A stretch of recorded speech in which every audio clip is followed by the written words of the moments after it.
You might wonder why a nutrition scientist comes to the Ashmolean, apart from visiting the wonderful rooftop restaurant, of course. But in fact, there's so much here which tells us about our relationship with food over the ages. The items I want to focus on are these terracotta figurines, dating from around the 3rd or 4th century BC, found in the historical region of Attica in Greece. The most striking feature is that they're both seriously overweight.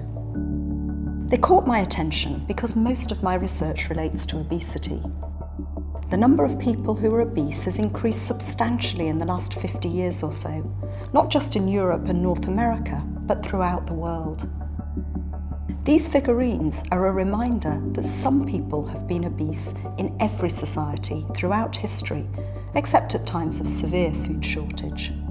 It's also notable that these are comic figures.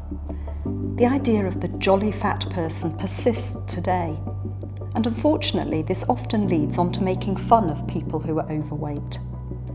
Today we live in a society which idolises thinness, but shaming people who don't meet this standard doesn't help them to control their weight.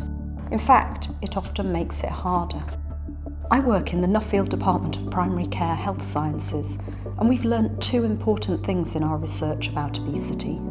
The first is that the environment in which we live interacts with our underlying genetic susceptibility to determine our chances of gaining weight. The second thing we've learnt is that obesity is not a lifestyle choice. Most people who are overweight would prefer not to be, and 2/3 of adults in Britain who are overweight are trying to lose weight. So when I look at these figurines, rather than middle-aged men with a BMI of about 37, I see them as people whose genetic inheritance have dealt them a bad hand and who are at risk of an early death.